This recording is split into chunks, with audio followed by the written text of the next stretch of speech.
آخری حدیث سنو اس کے بعد دعا کرتے ہیں. اس حدیث کی راویہ ہے حضرت ام المومنین حضرت عائشہ الصدیقہ، صدیق باپ کی صدیقہ بیٹی، سچے نبی کی سچی بیوی اور سچے مومنوں کی سچی اماں، جس کو سمجھ آئی اونچی آواز سے کہو ذرا سبحان اللہ. کاشان نبوت پہ ہیں. فرماتی ہے میں نے دیکھا دروازے پہ دستک دی. آج تو کونسلر بن کے 10 آدمی جھوٹ بولنے کے لیے نوکر رکھنے پڑتے ہیں. میں آپ سے ایک سوال کرتا ہوں، میرے رسول سے بڑا کون ہے؟ لیکن جس کے دروازے پہ دستک بھی ہوتی ہے تو خود رسول دروازہ کھولتا ہے.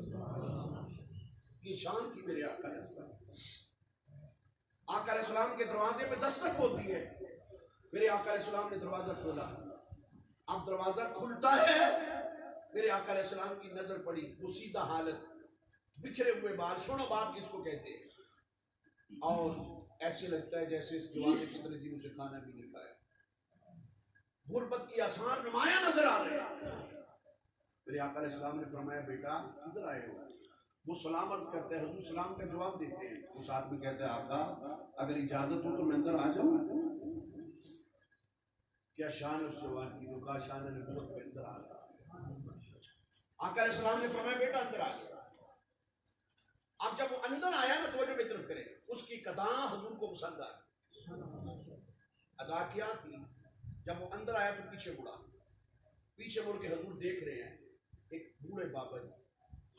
ان کا ہاتھ پکڑ کے نا اس نے کاشان نبوت سے حضور کی تکلیف بات کرائی. بس میرے رسول کو یہ ادا پسند ہے. وہاں تو اداؤں کی بات ہے. آقا علیہ السلام کو یہ ادا پسند آ گئی. حضور نے سینے سے نکال دیا. اب یہ مقام میں نہیں بیان کر سکتا. جس میرے رسول سینے سے لگا لے اس کا مقام کیا ہے. آقا سینے سے لگا لیتے ہیں. فرمایا بیٹا سن، 4 باتیں میں تمہیں بتا رہا ہوں. کتنی؟ فرمایا ان 4 باتوں کو دل کی کھڑکیاں کھول کے اتار لے اور ان پہ عمل کرنا تیرا کام ہے. قیامت کے دن تیرا ہاتھ پکڑ کے بغیر حسابوں کے جنت میں داخل کرنا میرا کام.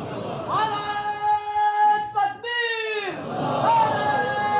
رسالت، حضر. اب وہ 4 باتیں سنیں اس کے بعد دعا کرتے ہیں. میرے آقا علیہ السلام کی بارگاہ میں عرض کیا یا رسول اللہ پہلا حکم کیا ہے؟ حضور کے گلاب کی پتی جیسے لب کر کے تمہیں آتے ہیں. حضور میری اور آپ کی طرح نہیں بولتے، نبی کا تو بولنا بھی بولتا ہے. آقا علیہ السلام نے فرمایا بیٹا پہلی بات یہ ہے سبحان اللہ، جسے حضور سینے سے لگاتے. پھر جب حضور سینے سے لگاتے تو حضور کی ادا تھی کہ جس کو سینے سے لگاتے اس کا ماتھا چومتے. کیا شان ہے اس جوان کی جس کی پیشانی پر رسول اللہ بوسہ دے گا. کائنات مصطفیٰ کو چوم کے ناز کرتی ہے، کملی والا اس جوان کو چوم کے ناز کرتا ہے. رب کعبہ کی قسم جس وقت نبی کریم علیہ السلام نے اپنے جوان غلام کو اپنے ماتھے پہ جناب اعلیٰ بوسہ دے کے اس کے ماتھے پہ نبی کریم علیہ السلام کی بارگاہ میں کیا یا رسول اللہ اے بطوحا کے مکڑے والے آقا پہلا حکم کیا ہے؟ میرے آقا علیہ السلام نے سینے سے لگا لیا. نبی کریم کے غلام کی پتیجے سے لب حرکت میں آتے ہیں. نبی پاک نے فرمایا بیٹا پہلی بات یہ جبلا تمشی فرمایا بیٹا پہلی بات یہ ہے اگر تمہیں اپنے باپ کے ساتھ سفر کرنا نصیب ہو. سنو باپ کی شان کتنا خوش نصیب ہے. کبھی کبھی لوگ سہتے ہیں یا اللہ تو نے مجھے موٹر سائیکل لیٹ دیا ہے، کاش پہلے ہوتا میں اپنے ابا جی کو بٹھا لاتا. کاش میری گاڑی میں میرے ابا جی بیٹھتے ہیں. اور جن کے پاس موجود ہے وہ کہتے ہیں نہیں ابا آپ پہ آج نصیب موٹر سائیکل تو چلا. جس وقت میرے آقا علیہ السلام نبی پاک نے فرمایا بیٹا اگر تمہیں اپنے باپ کے ساتھ سفر کرنا نصیب ہو. بیٹا سن، اپنے بابا کے برابر بھی نہ چلنا، ابو کے آگے بھی نہ چلنا، بلکہ اپنے باپ کے پیچھے پیچھے چلنا. یہ ادب کون سکھا رہا ہے؟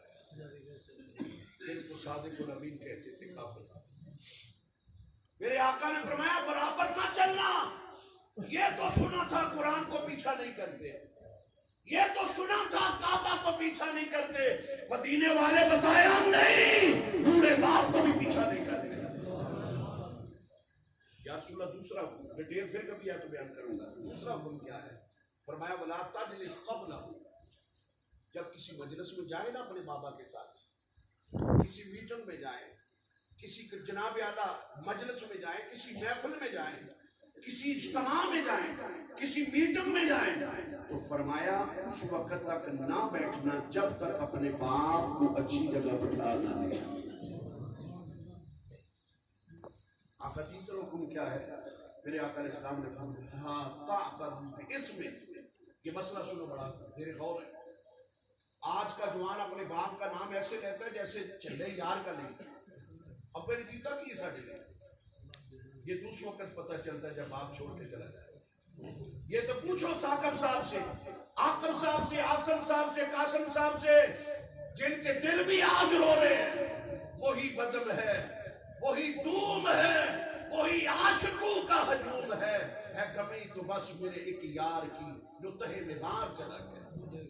یہی اجتماع ہوتا تھا، اسی اجتماع میں وہ محفل کی زینت بنتے تھے. آج اجتماع بھی وہی ہے لیکن وہ چہرہ ہمیں نظر نہیں آ رہا. یہی اجتماع لگتے رہیں گے، شاید میں نہ ہوں یا آپ نہ ہوں.